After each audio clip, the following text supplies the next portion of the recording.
Yeah, recording is in process. Even so, Nicole, we got to do minutes and Yep. all figure out how to send the video to so that they can post it. So I'm going to call the meeting of the Rogers Lake Authority on December 12th to order at 7:34.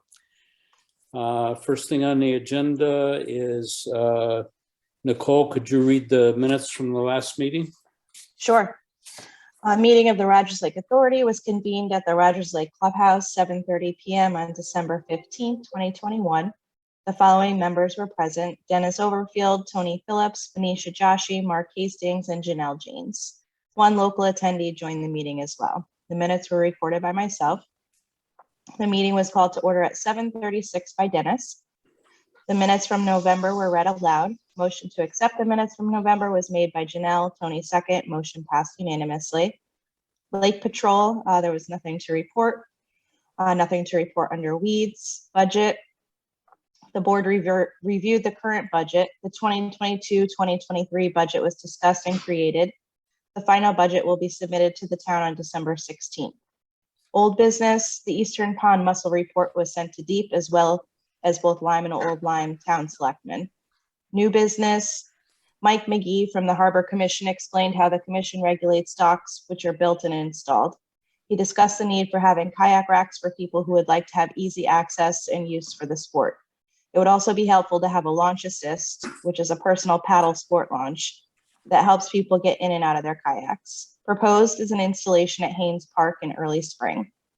Mark made a motion to have the Harbor Commission install a paddle launch assistant with the dock at Haynes Park. Tony second. Motion passed unanimously. The no wake buoy placement was outlined. Dennis will submit an application for a permit to Deep to see if the use of no wake buoys is acceptable for reducing speed on the lake. In total, there would be 4 buoys. A Save Our Lakes license plate is available from DMV. The weed map is needed in order to collect quotes for weed treatment. Once a vendor is selected, the permit process begins.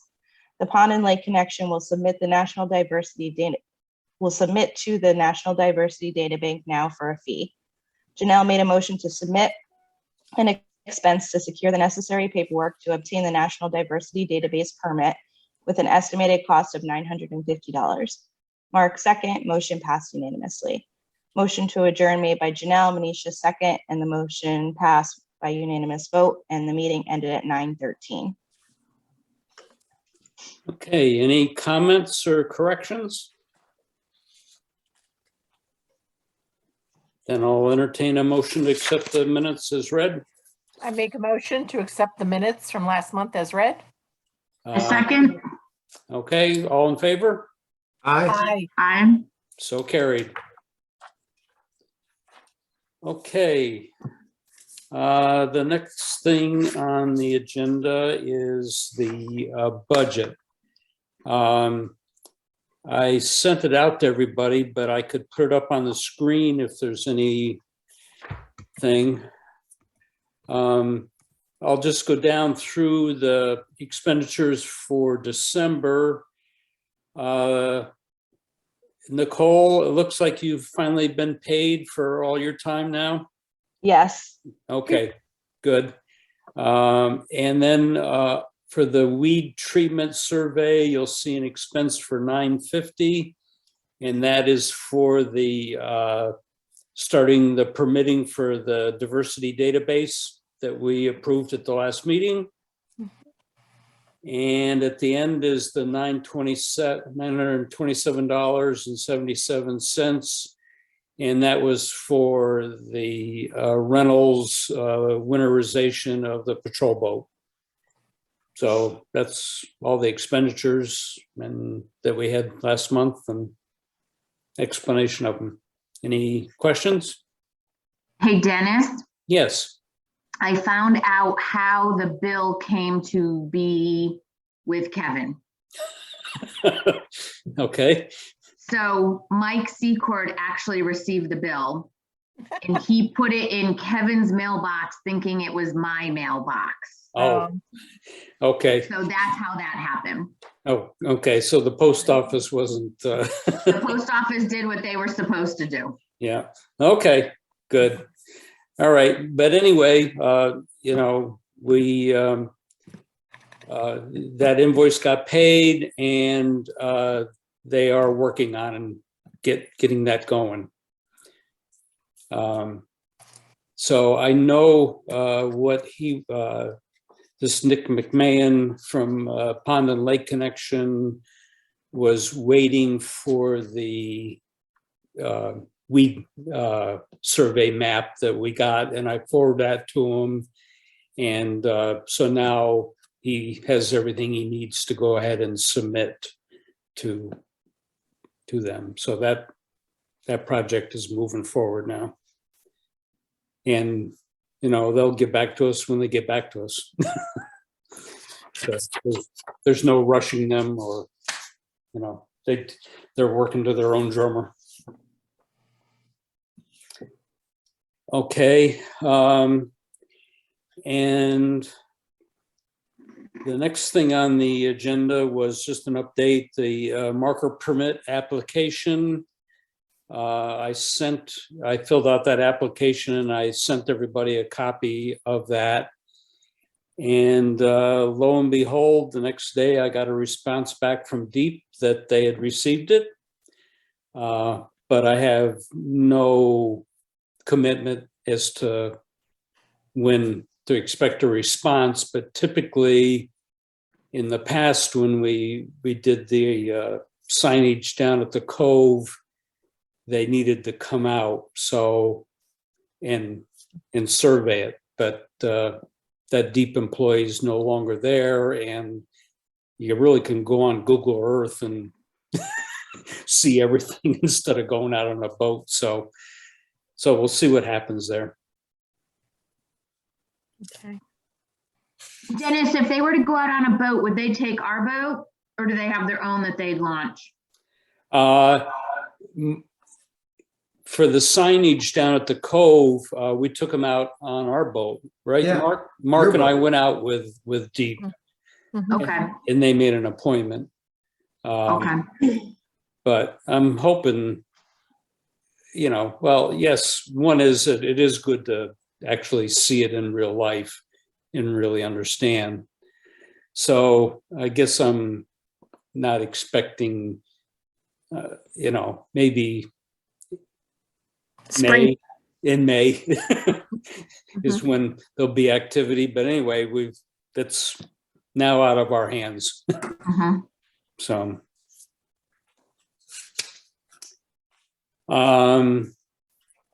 ordinance update. Mark, did you want to say anything, or Nisha? Well, I've been slowly plugging away. I've been sending out some emails to the sergeant that runs the ranger program for the state at Deep. He has not gotten back to me as yet. I also reached out to our local resident state trooper because I was thinking that, I checked with Michelle at Town Hall, and he actually manages the ranger program that they use down at the beach. And he does the training and structuring of all that. So I reached out to him to see how he does that. And he's out of town, but said he'd get back to me next week, which is encouraging. So we'll see where that goes. The other thing, in studying a little bit more about all our alternatives, I think I talked at one point about, we could have the selectmen appoint a constable, which there's provisions for. Well, I read a little more of the fine print, and he can appoint a constable, but to get that constable to do what we want him to do, they have to be a qualified policeman, which is, 22 weeks of training in Meriden or something similar somewhere. So just to sort of back that up, I talked with a friend of mine that is a policeman in East Lyme and also works on their marine boat there. And his name's Matt Willett. And he said, one thing you could think about is could have a constable, you could have a local Marine officer. You can rent a cop, sort of, you can get local policemen or troopers to be on the boat. What we'd have to work out is what enforcement capabilities they have. But if we wanted to go down that route, one way to do it would be to have somebody part-time once in a while, when we had a heavy weekend or thought we had a significant problem. But that's just another avenue I'm sort of pursuing. So that's where I am at the moment. Okay. So, well, we'd kind of said that the ordinance stuff, I think maybe next month, once we get some of these other things that are on our agenda underway, we can start refocusing our efforts on that. But Yeah. I did talk with Mark, and he has some stuff going on, and we'll keep the background stuff going here. And Mark, if I can help in any way, include me. In the I will. conversations you're having, please feel free to include me, because it'll help me think about the ordinances too. Yeah, no, thank you. I just, you start asking yourself questions about how. I did a chart that basically looked at how other towns enforce. Right. And just for my own sense, to get a feel of how these things are structured. Okay. And some of the people report to Deep, some of the people report to the state troopers. So I'm trying to figure out how that works out. Many of them have actually, the Marine patrols report to the local state trooper. So that's a possible mechanism we could use as well.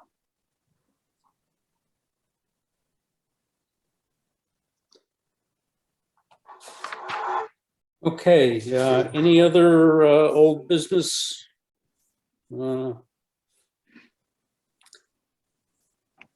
Okay, the next thing on the agenda is under new business is plans for summer employment. And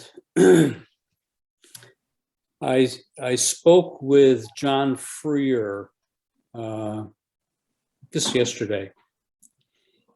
And I believe I shared with you some of my thoughts, or from the discussion.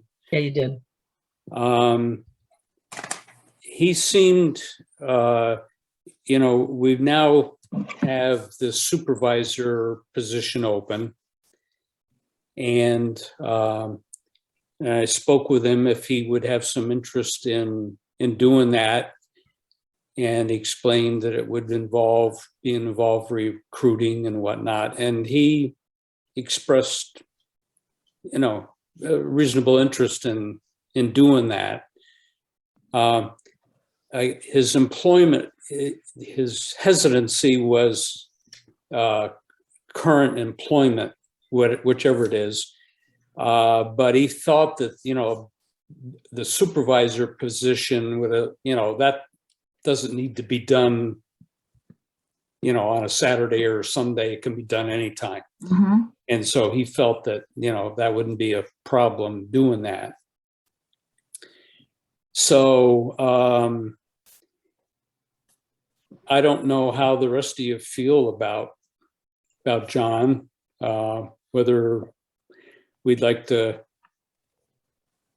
give him a try at that position, and it wouldn't preclude him from working Saturdays and Sundays. Right. But it would, it would be nice to have somebody involved Mm-hmm. in recruiting. The other thing he did say is that because he's involved with Mystic Seaport and he has a captain's license, he's involved with other Marine groups. And he thought that he would be willing to post our job opening with these other agencies. I guess last year we just did it through the town, and I guess Janelle, you, So I posted it like at the post office, Scarpetta's, the town.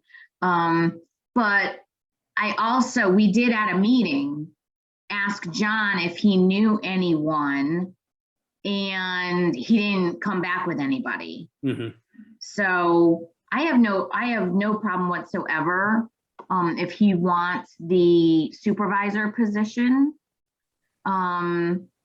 And if he wants to post it, because I agree with him. I don't think we need to invite the 3 individuals we had over the summer back. Was it okay. 3 or 4? 3. Yeah, there were 3 college students. And John was the 4th. Yes, you're right. Yes, Right. yes. Yeah. Yep. Mm-hmm. Yeah, And Dick was the 5th. yeah, So, Yeah, yes. it was. Yeah, because I think that we should, even though it seems early, we should try to start recruiting now. absolutely. I agree. And we also have to determine, what do we want to do? Because these folks in the job description, if I recall correctly, it started Memorial Day weekend and it went through Labor Day. However, some of the college students, they go back to school prior to Labor Day. So that left us a gap that John filled in. And I don't know if Mike did any of the fill-ins as well, but I know John did a lot of them. So I think that's something that we have to keep in mind as well. If we have college students, are we going to run into the same type of gap we did last year? Yeah, and that was John Freer's concern, is that, these people took the position knowing the time frame, and then they up and left. Mhm. So, so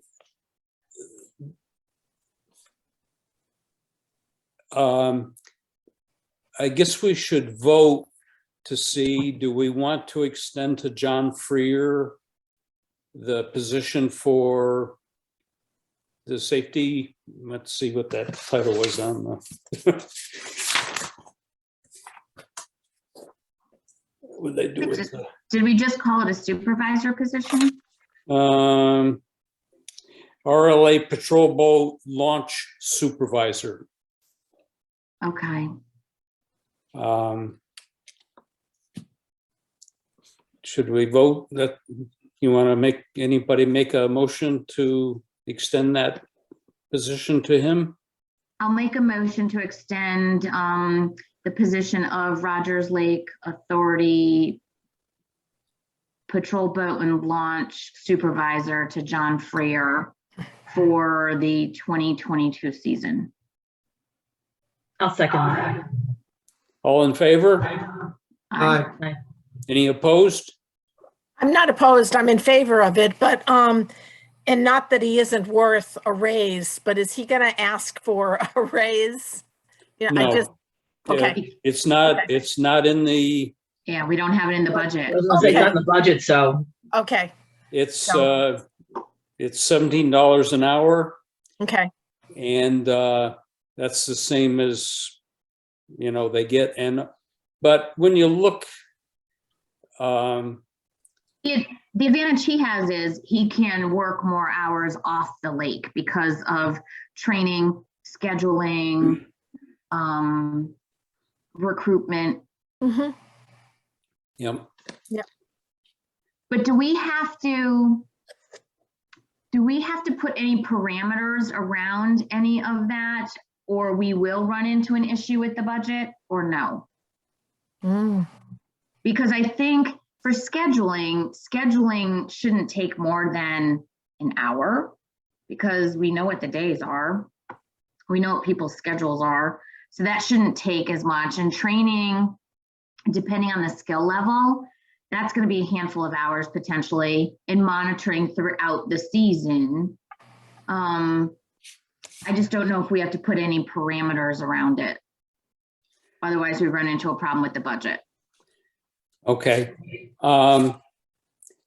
Let me share your screen. I found the job descriptions for the supervisor and the other people. So let me share my screen Okay, and we'll look at the job description and see if we want to change it. And then we'll look at the summer employment job description or requirements and see what we want to do. So hold on while I share my screen here.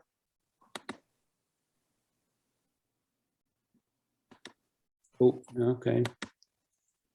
and then Dennis, do you know if Dick is going to operate the patrol boat as well for this coming season? I have not talked to him at all about that. I think he prefers to be just backup. Okay, On call. okay. Okay. Okay, so here's what this is from, come on. Okay, can you see? Yes, yep, Okay, so we last updated this at the bottom there, January 25th of last year. So I'll just read through this. Promotion, monitoring, and maintaining safety on Rogers Lake is the #1 priority of the Rogers Lake Authority. To assist with adherence to the rules and safety commitments, the roles of Rogers Lake Safety Supervisor is needed. The Rogers Lake Authority is recruiting prospective applicants for the position of Rogers Lake Safety Supervisor to supervise operation of the patrol boat, as well as manning of the state boat launch. This temporary seasonal position would run from springtime through early September. So, whenever, we start, interviewing people, Mhm. That's when it would start for him. that's when it would start for him. The applicant would need to be available on Friday evenings, Saturdays, and Sundays, as well as one evening a week. It just says available. So meaning, he could be out on the lake. The Rogers Lake Safety Supervisor would primarily be responsible for hiring seasonal operators, which we talked about, weekly scheduling of the lake patrol boat operators and boat launch attendants, submit hours and payroll to the RLA designee. One of us on the board should be looking at what's getting submitted. And in the past, that had been Dick. mm-hmm, And Okay. hopefully he'll keep doing that.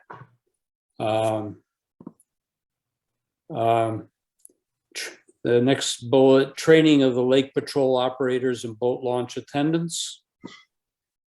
Monthly monitoring of performance and provide coaching to operators to ensure compliance and safety measures are being adhered to.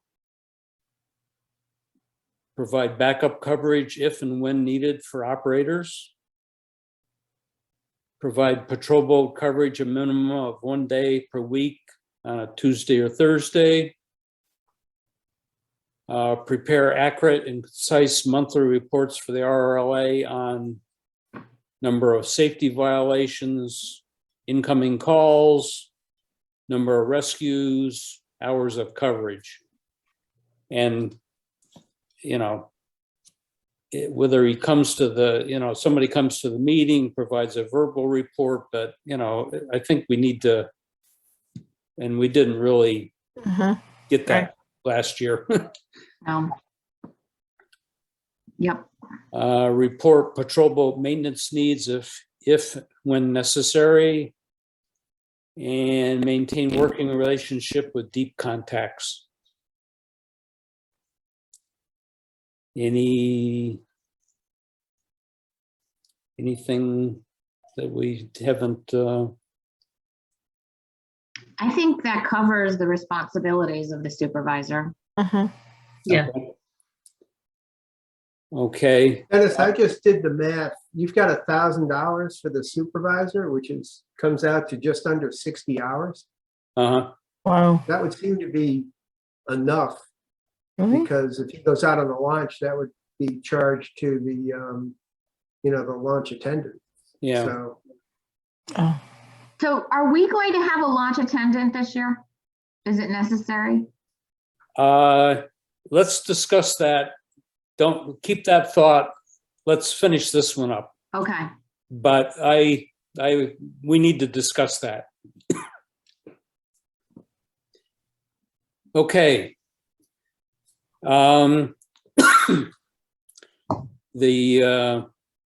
The next item, the Rogers Lake Safety Supervisor must meet the following requirements. Minimum age of 21. Have a state Connecticut safe boating certificate. Be willing to participate in Connecticut deep education programs. Willing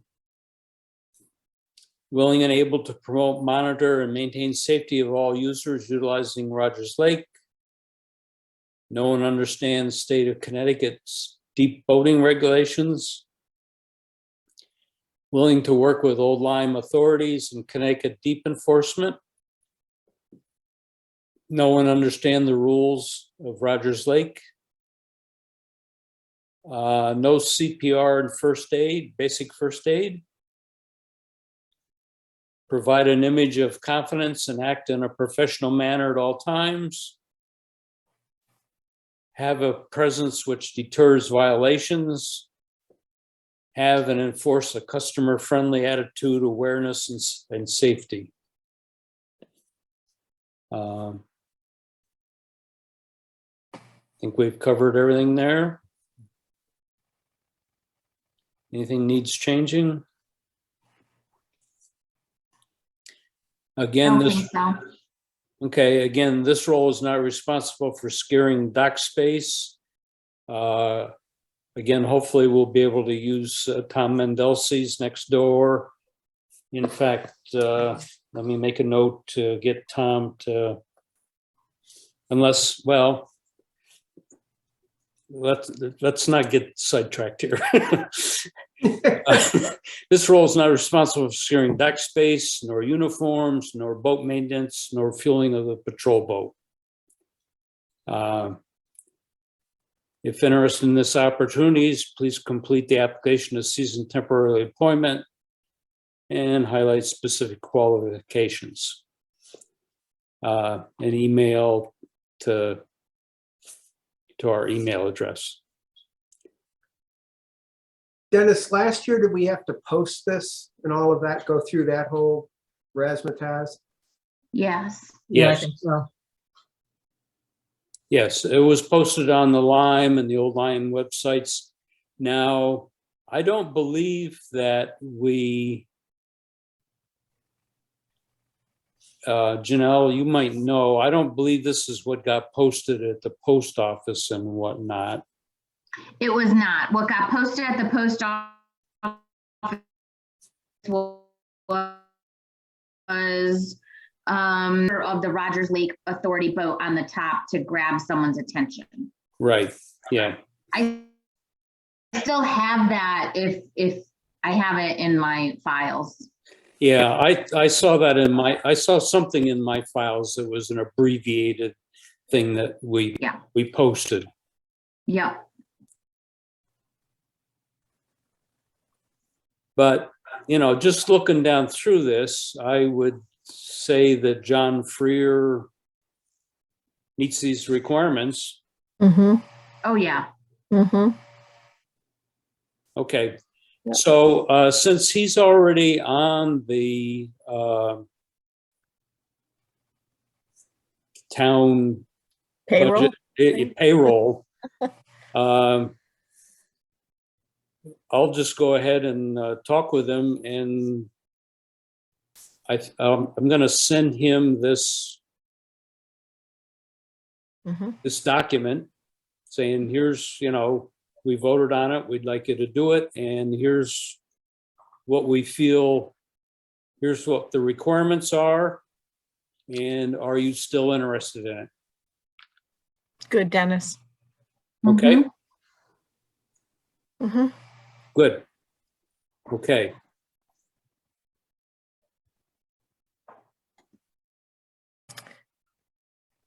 And then what will he post wherever he will post it, whatever other groups he's involved with for the other positions?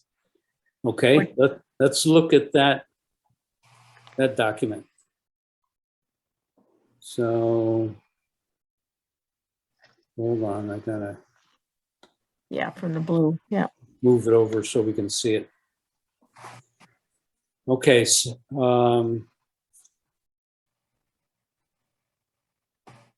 okay, maybe we'll diverge a little bit. I thought it worked out well last year having the patrol boat at Tom Mendelsi's dock. Anybody, have any other thoughts if we'd like to move it someplace else? I think it was a great relationship. I just feel bad that it took so long to pay him. Yeah, well, part of that was a little bit of Tom's. He didn't, Okay. it wasn't our fault. It was more of Tom not Okay. sending stuff where he Okay. should have sent it. Because it was convenient, because I know Dennis and Mark helped out also. But Dennis, you were responsible for bringing the gasoline to the Fuel. boat, and you live right there, so it made it convenient for you. So if you and Mark are fine with it, then I'm fine with it. Ditto. Yeah, I agree. I mean, it was handy to have both Dennis's and my eyes on the boat. Mhm. We knew when people were out or not. Mhm. Mm-hmm. Yeah, And Yeah, because that it's did easy come to into walk over play. and fuel it. And you could visually see if it was in dock or not. Right. Yeah, when that one young man left early and Yeah. didn't bother to get somebody to cover for him. Yeah, yeah. Yeah. yeah, it allowed us a little more visibility of what was going on there. Yeah. Mhm. My Um, daughter ended up watching it as well. Okay, good. I think we should have a motion to use Tom Mendelsi's dock again this year. Okay. I make a motion to utilize Tom's, however you pronounce his last name's dock, for the storage of the boat, if he's in agreement. Okay, you get a I'll second? second it. Okay, all in favor? Aye. Okay, any opposed? So carried. Okay, I will contact Tom and get him to submit for payment. And we'll make sure that payment starts in this fiscal year and not waiting till next year's budget. Mhm. Yeah, yeah. Okay. Also, I know that the patrol boat operators, I showed them where the gas cans were, and I know once or twice they put gas in the boat. So it worked out okay. Good. Okay, so now let's move on to the seasonal employment opportunity. The Rogers, let me take a drink here.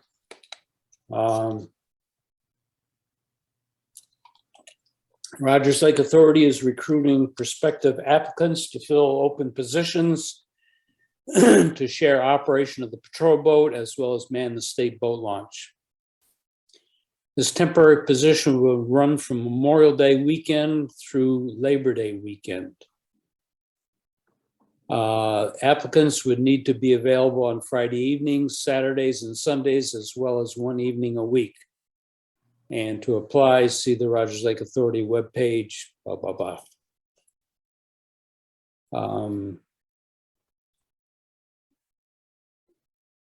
I think, I guess, you know, on the time frame from Memorial Day to Labor Day is when we definitely, they got to be available. Mhm. And I'm guessing that, I'm assuming that John Freer or Dick Smith would pick up anytime we wanted to have the patrol boat out in September. Think that's a good assumption. Mhm. Mhm. And that way we don't have to, you know, if whoever applies would be available in September, you know, we could give them some the hours, but we definitely need them for this time frame. Yeah, absolutely. Okay. Minimum age of 20. Is that, do we want to, we were trying to make sure we didn't get high school people. Mhm. Do we want to make that like 21 or something? If you go to 21, if we go to 21, then we are limiting ourselves for some college students. And I know ideally we'd love to get some retired folks, early retirement, want to spend some time on the lake. I personally would not increase it to 21. Okay. I agree with Janelle. It's hard enough as it is to get people. And that 1 year, it'd be a shame to lose somebody if Yeah, there was a good person who was 20, not yet 21. works for me. Have a state of Connecticut safe boating certificate. No, that's required. Absolutely. Yeah, wouldn't change that at all. Yeah. Be willing to participate in Connecticut deep education programs. We don't know that there would be any, but, you know, be willing and able to promote, monitor, and maintain safety of all users utilizing Rogers Lake. Absolutely. Mhm. Know and understand state of Connecticut deep boating regulations. Willing to work with Old Lyme authorities and Connecticut deep enforcement. Know and understand the rules of Rogers Lake. Know CPR and basic first aid.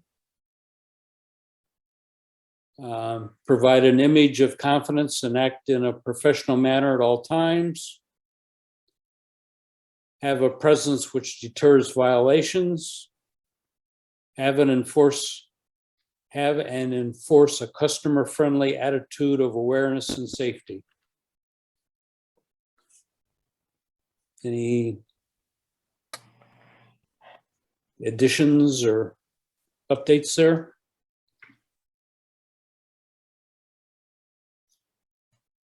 Okay. I have a question. So I know one of the things that Mike complained about last year was the boat was so filthy. Like there was garbage on the boat. The logs were like, they couldn't find the log the next time the person came to work. So do we have to put anything about Good thought. maintaining the boat. cleanliness of the boat? And maybe And document then maintenance. keeping a log of any kind of interactions or violations that occurred. Mm. Well, I just added a line item, maintain, The boat interior in a neat condition, or how would that be best said? I'm not an English person. Where's Mm. Joan? maintain patrol boat in ship shape. Patrol boat, maintain patrol boat in a ship shape Or I'm trying to think of, Um, I'm thinking too.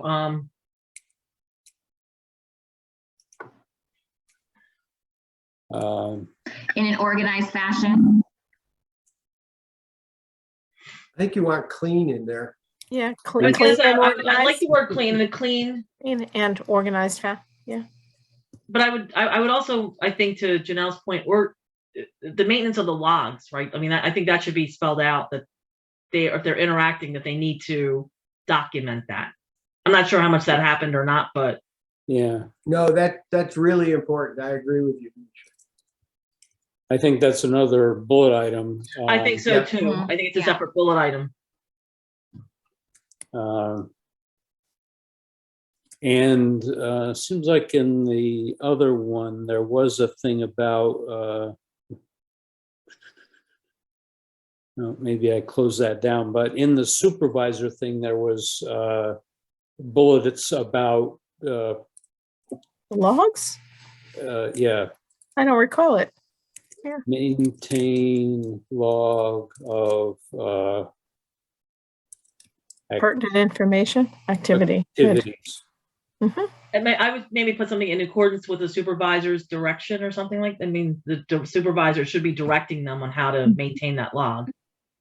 I think that's that's maybe not, but I think that's an expectation of the supervisor. Mhm. So it's consistent, because you want it to be consistent what's in that log. Mhm. So maintain log activities per direction of the supervisor, something to that effect.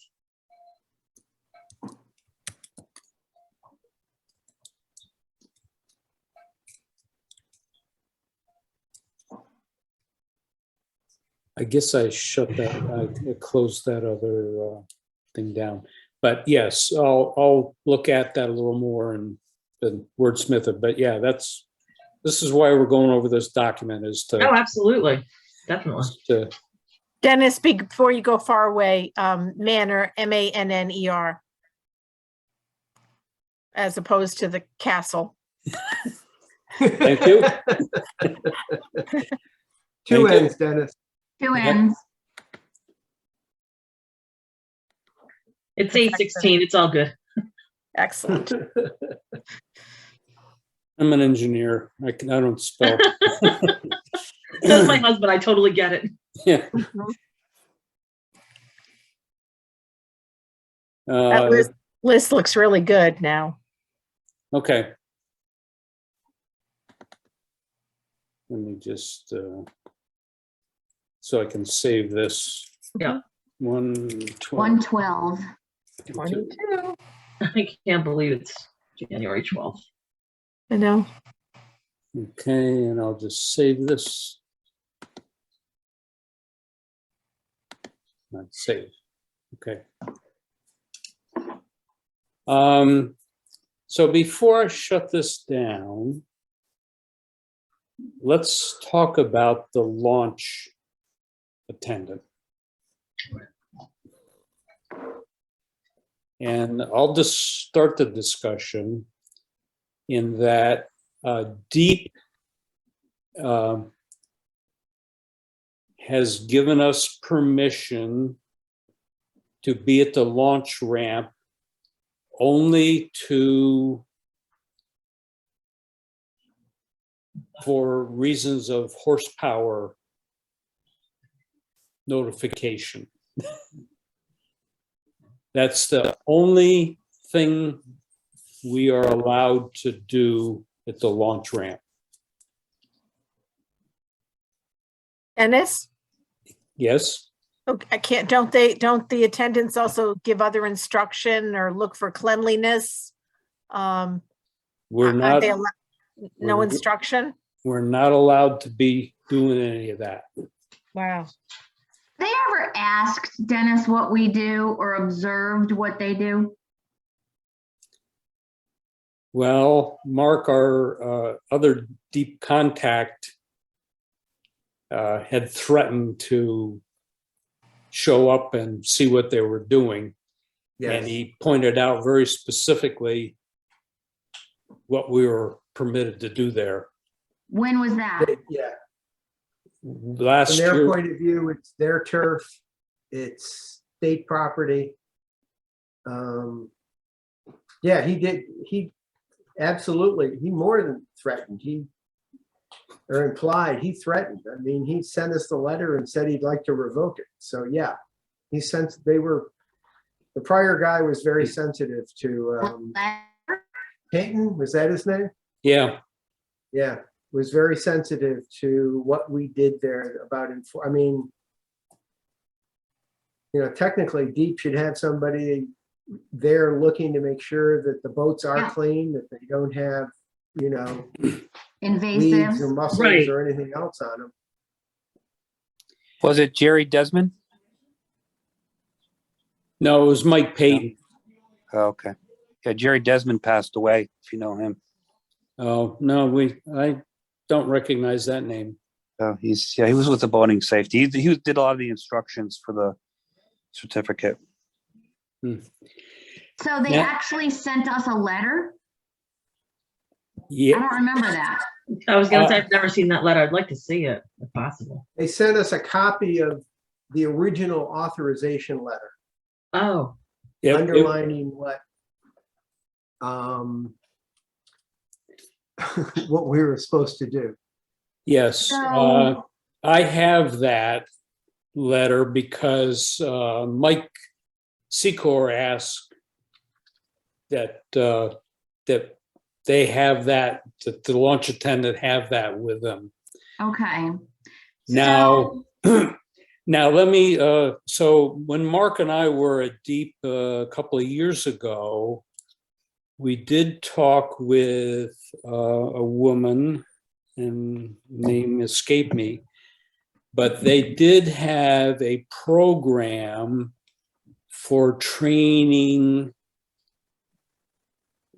people about inspecting boats for invasives and whatnot, not for promoting safety, but it was more for, and so I guess, we can see if that program is available and sign somebody up. They still have those types of programs out there. I've seen job postings for them at other state parks. Yeah, Some of the state parks with launches, yes. So we could look into that. yeah. And I guess that's why we have this bullet item, be willing to participate in Connecticut deep education programs. Mhm. So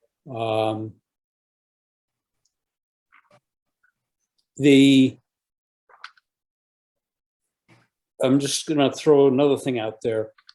If we really need to take more advantage of calling in infractions, and I seem to have been the only one. I think maybe Dick Smith did one, called in that Deep number. But the last 2 years, I've called in jet skis to Deep. But the requirement is, you need to capture a video or a picture of an infraction and then capture the boat registration and whatnot, and you call that in. The issue is that you cannot safely operate the patrol boat while at the same time capturing a violation. right. Yep. Yep. And so I took the liberty of pulling the launch attendant and putting them on the patrol boat, like in afternoons and whatnot, when violations were high. Good. Yeah. So anyway, this document sort of covers patrol boat and the launch attendant. And I guess it gives us flexibility in how we want to, you know, Utilize them. utilize these resources. Now, But you and this if we needed boat launch attendants, isn't that where we started? Didn't you ask? Do we need? I did. well, So, I think it was more, yeah, one, do we need it, but also can we, do we as a committee feel comfortable in, you know, moving people around and and also I think we had been encouraging Mike Secor to rotate yes. people off patrol boat Mhm. in the launch attendant so that they saw all sides of things. But that didn't really happen. No, Because the intent was that you'd have 4 people that could be flexible and do either role. right, Now, based on, because I didn't know that the launch attendant could only look at horsepower. If we're potentially changing our ordinances and removing horsepower, then that eliminates our request to have someone at the launch, because we're not going to be looking at horsepower any longer if we do change the ordinances and that goes through. So then it becomes a scheduling, like in the morning on a Saturday and a Sunday morning, you don't need 2 people on the boat because no one's out there yet. It's not Sure. until really like at 1:30, 2 o'clock until 6 o'clock where you've got the crazy activity when it happens with jet skis. correct. So then maybe that's when you schedule 2 people for the boat. Right. And I guess that's why I'm trying to stimulate this conversation, is to see how people feel about doing this.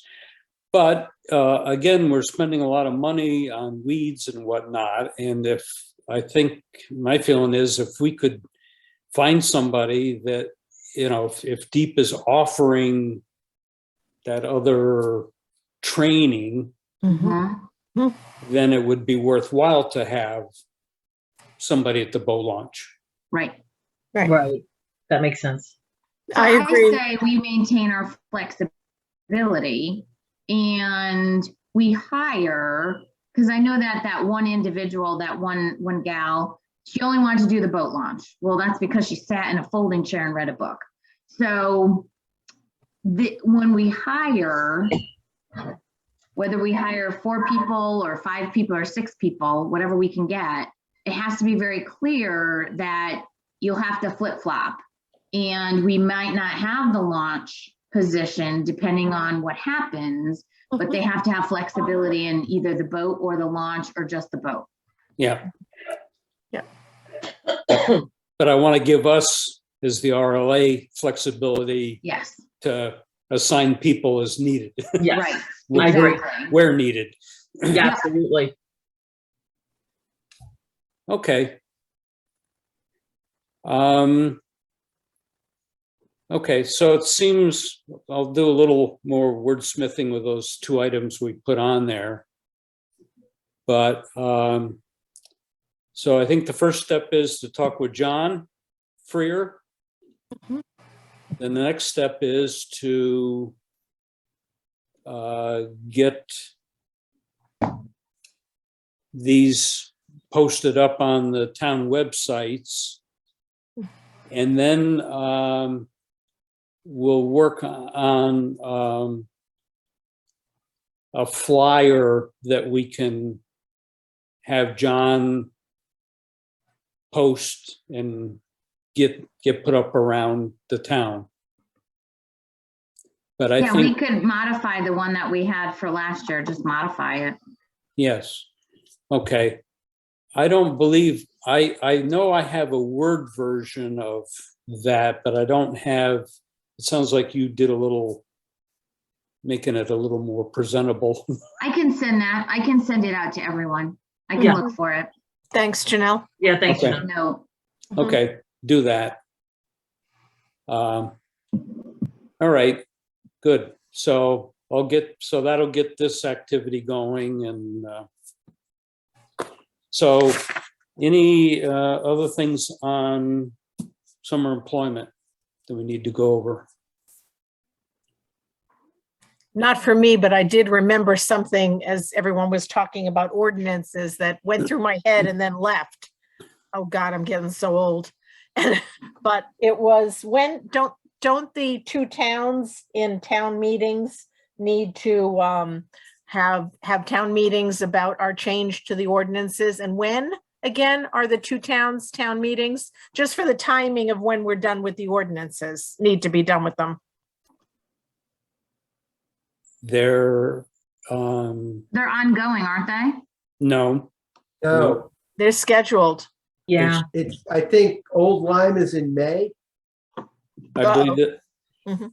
But I think And- Lyme is, Every other year. yeah, It's not, oh, really? That I didn't realize. yeah, they're not at the same time or in the same Right. time frame. They're like 6 months apart. Mhm. So. All right, well, we need to look into that and keep that in mind for finishing the ordinances if we want to get them yeah, approved by the towns for this year. Well, the next step after we're happy with the ordinances is they got to go to deep. Okay, And then once we get deep approval, then we can go to the towns. okay, But that's my understanding when we went to talk with deep, what needed the scheduling was. okay.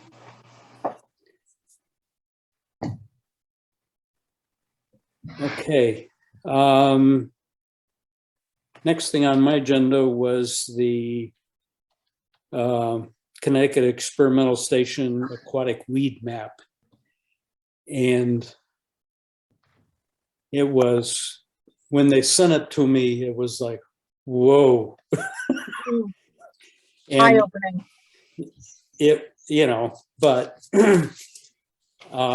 and so I did talk to Greg Bugby who's the head of this whole study and whatnot. And so he is still looking at coming to present at our February meeting. Now, at this point, I really want to have them come to an open meeting. I don't want to be doing this on Zoom. I want to have an open meeting where we can have, because hopefully there'd be a lot more people that would be interested if we promote it. But he has committed to getting us the report before February 9th. That was as specific as I could get him to commit to.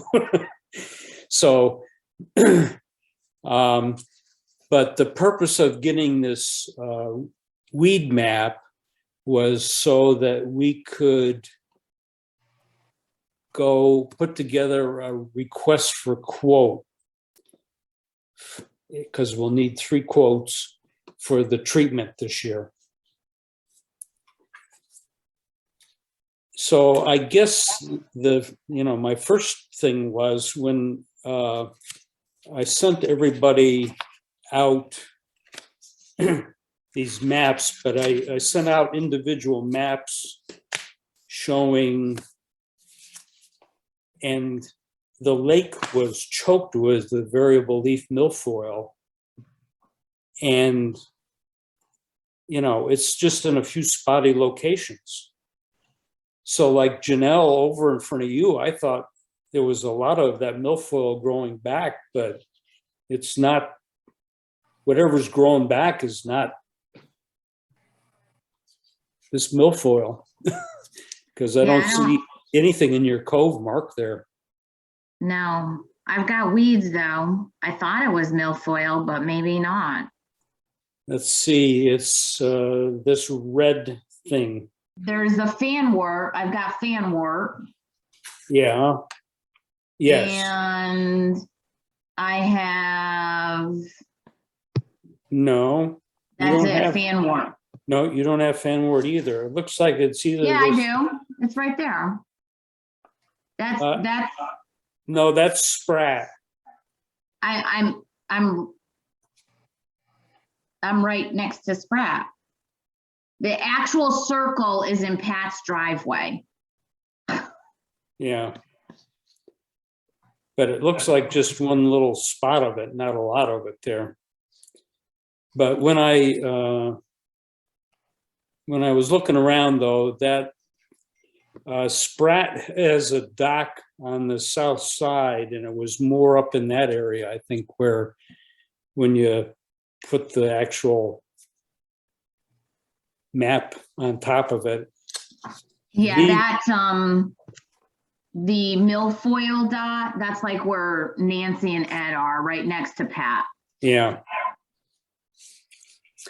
So anyway, that Procellacor that we put down certainly did a good job. But I would feel that we want to address these spots that are shown up here on that Mhm. in order to keep it, especially it's up in that launch ramp area. Yep. Yeah, We don't want Yeah. it, we don't want them fragmenting it and coming No. out. correct. So that should be in the request for quote. The fan wart, that's definitely in the request for quote. Mhm. Agreed? Yes. Yes.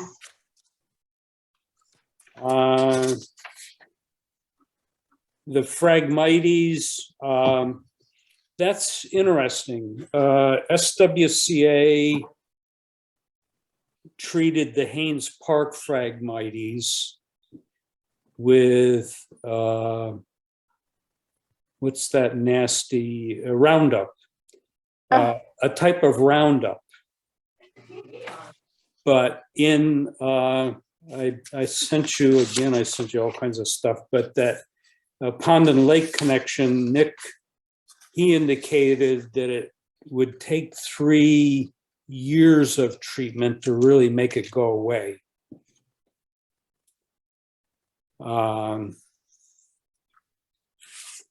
So it would seem like we would want to have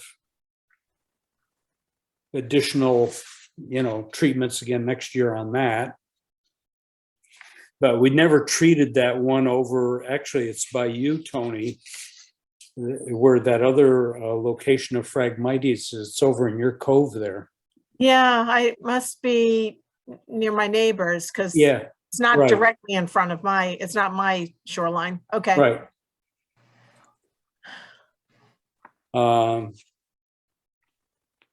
And if I remember, it wasn't really that expensive for them to come and treat the Phragmites. So, Damn, might as well do it then while there's not a lot, yeah, before there's more. yeah. The next thing is the curly leaf pondweed. And again, in that, I had sent all this stuff to Nick at Pond and Lake Connection, and he's right. SWCA and everybody has told me that the curly leaf pondweed dies off in May and June. Mhm. And it's also when it seeds and puts out its seeds. And, on the survey thing here, it says they surveyed in July, from mid-July to the end, and then in August when the plant was dead. And the Pond and Lake acted like when they treated for the Priscilla, they remembered seeing a lot of this curly leaf around. So I don't know quite how to go about this, but the way Nick at Pond and Lake said, well, we'll come out and survey the area and treat the areas we want. Now, I don't know from a permitting point of view if you can be that vague. But right now, we only have one location, and that's up around the boat launch area. And he guessed the reason that it was up there was because of the inflow water that was coming in was such that it kept growth going. So I don't quite. So I guess the question to Nick on that would be how, if he were to treat curly pondweed in Rogers Lake, what permitting, we can only demonstrate it's in one area. How, Right. is the permitting process open, kind of open to just to treat wherever? Because I know last time, up until now, we were only allowed to treat in certain areas because of that eastern pond mussel. Mhm. Well, now we have a document that says it's not impacted. So maybe that allows treatment wherever needed. Mhm. So I guess that's the question I need to put forward to him. Okay. But Dennis, if it only is showing up in this one location in the boat launch area, does it need it because it was surveyed when it was dead? Does it need to be surveyed in the winter? Like now? Does it need to be resurveyed? It sounds like it's most visible in the spring. Okay. Or Like- surveyed then? Yeah. Yeah. Yeah, that was my impression, is that it was most easily seen. Mhm. And so actually that would be another, so that's a good question. There's no reason I can't go to Connecticut Experimental Station and ask them. Mhm. So actually that's where I'll start, is why didn't, we know that there's more, why didn't you find it? Right, And see what he says before I go to Pond and Lake. right. Now, we had to pay the experimental station, didn't we? Or no? Yes, it was a fee. We haven't gotten the bill yet, but it was a $4,000 flat fee Whoa, for the survey and the report. my gosh. And it was done at what time of year? From mid-July through early August. Oy. I wish they'd throw in looking at it and surveying it in May for the same price. I mean, all inclusive Yeah. when it's alive. So let me get a hold of him, and I'll start with Greg Bugby and see where we go from there. So and then the last one that I sent you, they call it an invasive weed. It's called forget-me-not. That's a flower. I thought that was a flower that my mother used to have in her flower garden. Me too. But apparently not.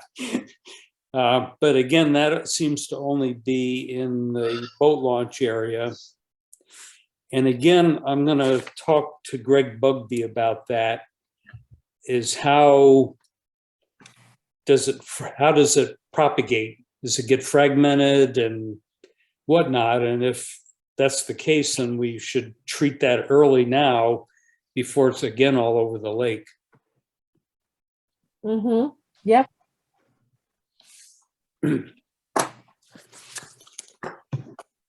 Okay, so I will do a little more investigation and querying there, and then I'll put together a request for quote and send it around to everybody to see what they think. But I'd like to get this request for quote out before, you know, we meet again, just, you know, because, you know, you got to, my recollection is you got to give people 30 days to get back to you, which means, you know, we don't see anything till April. Right. No, that's true. Okay. Any other discussions on weeds? But, you know, they clearly spent a lot of time here in identifying things. So, Yeah, so I'm for, Yeah, they really did.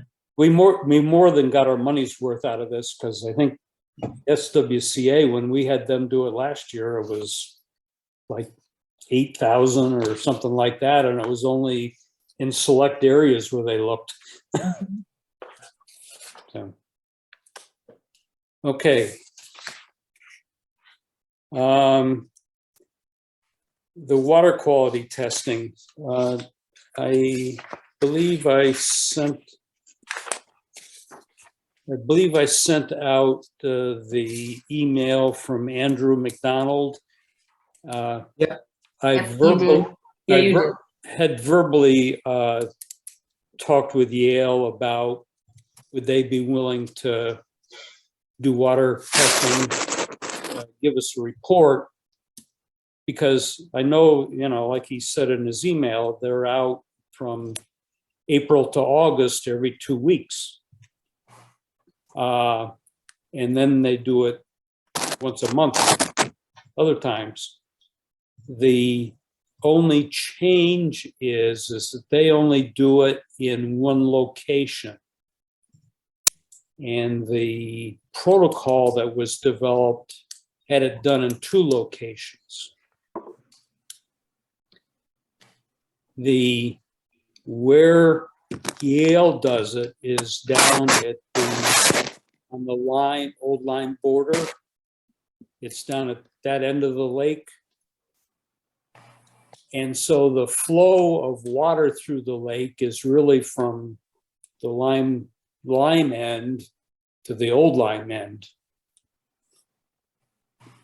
So is deviating from the protocol that's been put together. You know, does that give us what we need?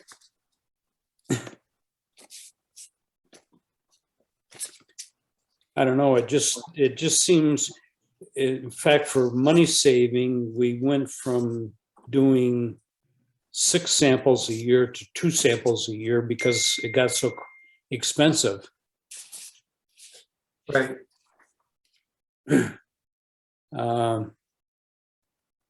So now, Dennis, who requires that we do the sampling? Is it the town? Is it the state? Is it us? it's us. Okay. I think it was started because of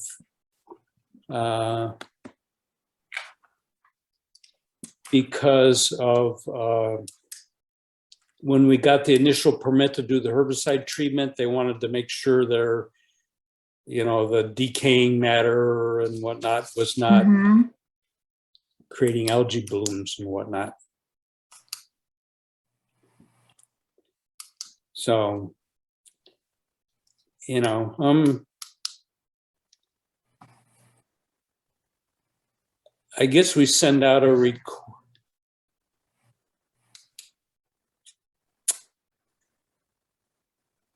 we need to send out a request for quote if we want water testing done by anybody. Right. But what's that request for quote say? Yeah. Mm. We can't request a quote and then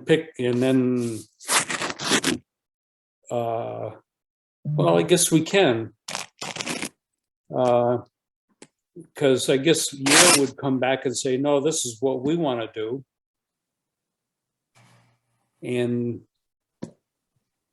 we can send out a quote saying we want water quality testing and it needs to be done at least twice a year. And the report generated, and if Yale comes back and says, no, we want to deviate, we only want to do one sample site, but we're going to do it 14 times a year. Well, they do it now for themselves, right? Yes, and that's why it's That's easy for the them. whole idea. They've got all the data, they just have to create a report. But we've got to run, I think he's saying they don't run total phosphorus and nitrogen, so we'd need them to add that. They haven't, Did I misread that? they haven't done that because the lab that they use has been shut down.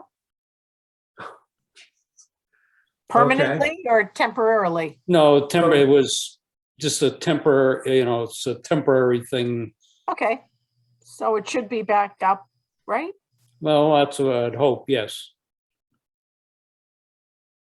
I mean, it seems like since they're there anyhow, and if they can do all that we want, I mean, was the variance, it would seem since they're getting the data anyhow, and therefore they could probably offer us the latest price, you could tailor your specs to what they do now and see if anybody comes under what they ask for. Mm-hmm. Okay. I mean, my only point or rationale for having it done more often than twice is that those other seminars I sat in, the amount of phosphorus and nitrogen and the dissolved oxygen is hugely important to the lake. And if you wanted to monitor it, the health of the lake, or if there's a potential change and you want to see it happening, that's how you know. Yeah. Yes. I think we need to keep an eye on this. Just so if there is any changes going on from runoff or whatever, it's not a surprise. Mhm. I mean, and it's, as the seminar I think that is coming up in February is going to show, heat has a big difference. The changes in heat has a big difference. The climate change has a big effect on the temperature inversion of the lake and therefore the bacteria and plant growth and everything else. Mm. So I think monitoring it more often is useful. Okay. So let me, I want to look at that protocol that was put together. And then let me try to put together a request for quote again, and we'll send it out to you for everybody to take a look at. And we'll go from there. So Dennis, Dennis, is it gonna say at least 2 times testing, or is it gonna say 4 or 5? Oh, I got to read the protocol okay. and see. I want to be careful. That protocol is, we've had AER doing this water quality testing. They work to the protocol, Mhm. and then also SWCA. But I need to look at that. Okay. We got to be a little careful so that 10 years from now, we've lost some critical data. Mhm. Mhm. hey Dennis, I thought it was prudent of you to ask for their thoughts on the mussel, that Asian clam or that Mm. mussel. Mhm. And it was good to hear that the water comes from a controlled area, that there's no non-invasive. So I think that's a good thing. What I didn't like was he saw at Blueberry Island, he saw a lot of those mussels. Yes. So the issue might be larger than just at Haynes Park. Mhm. Right. Mhm. So that's another request for quote that needs to go out. Yep. Mhm. Yeah.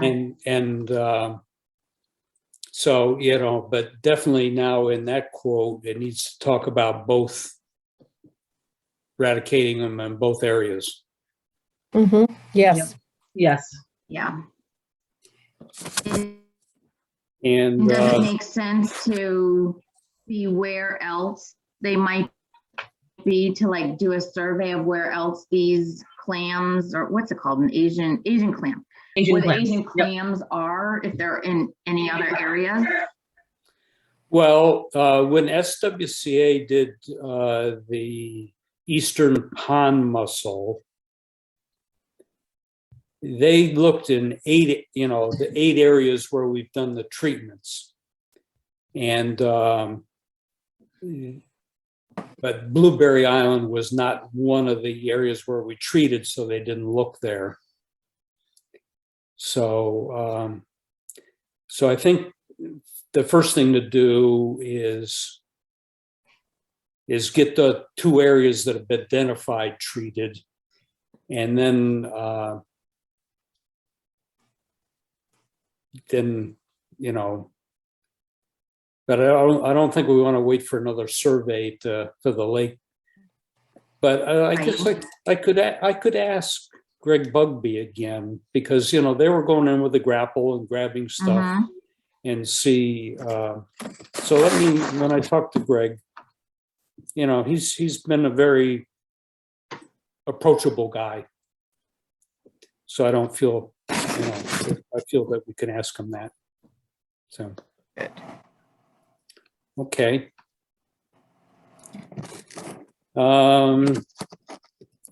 Now I sent out a thing about some, the Connecticut Federation of Lakes is doing some conferences, and there's one tomorrow. And Tony, you thought you could sit in on that one? No, I thought I was sitting in on the one February 15th. That's the one I registered for. Oh, okay. Uh-oh. Well, I signed up for the one tomorrow, but now something else has come up and I'm not going to be able to do it. But it wasn't very applicable to Rogers Lake. It's just nice to sit in and listen to these things. Sure. But the one on February 15th, yeah, that's the good one. That's the climate change one that Mark was talking about. Yeah, I think, and the woman, Janet Cludd from Fairfield University, I know her, and she's done a lot of work at Candlewood Lake and is a very knowledgeable, you know, person there. Mhm. So, you know, again, we're members and of Connecticut Federation of Lake, and so if you want to sit in, be welcome to do that. Okay. Any other new business? This is sort of early, but you'll let me know if you want any more shirts and hats before the new crew Yep. comes in the summer. It's sort of early, but just thought I'd mention it. Yep. I have a box of shirts that Mike Secor dropped off at my house. I have it in my garage. Fabulous. So I didn't look through it to see what's in there in sizes. But I have a box of shirts. And I have a couple too. Good. That I found on the patrol boat that were not worn. So maybe we won't need shirts. Janelle, sometime in the next couple of months, if you could do a, I'll do an inventory. thank you. All right, good. Let me add it to my list. Okay, sorry. But no rush. Okay. Anything else? Peter, do you have anything? No, I don't. Okay. maybe I'd be interested in applying for one of those jobs because I'm going to be retiring April 1st. Oh, from the great. state. Fabulous. Thumbs up, Peter, thumbs up. Yes. All right. Thank you. That would be great. That would Yeah. be. Okay. It's a nice gig, Yeah. Yeah. And you can still do other stuff if you want to. right? Yeah, exactly. Right. Yeah. Would Oh, love to have you. Okay. Great. Yeah. I'll look for the posting. Okay. We'll give you your own personal flyer. All right. Okay, terrific. That's what we like to hear. So, all right, well, I'm sorry it's taken so long, but we have we need a lot of things we need to get going here. Yes. And, Dennis, you're doing a great job. Yeah, Yes, thanks you for are, You doing really Dennis. are, Thank Dennis. you. Excellent. All this investigation and applications and things of that nature. I thank you so much. Yes. We all agreed. do. it's a little hard to delegate this without it falling apart, but Janelle, you'll have your newsletter coming up, and Oh. Mhm. Our newsletter, our. your newsletter. And I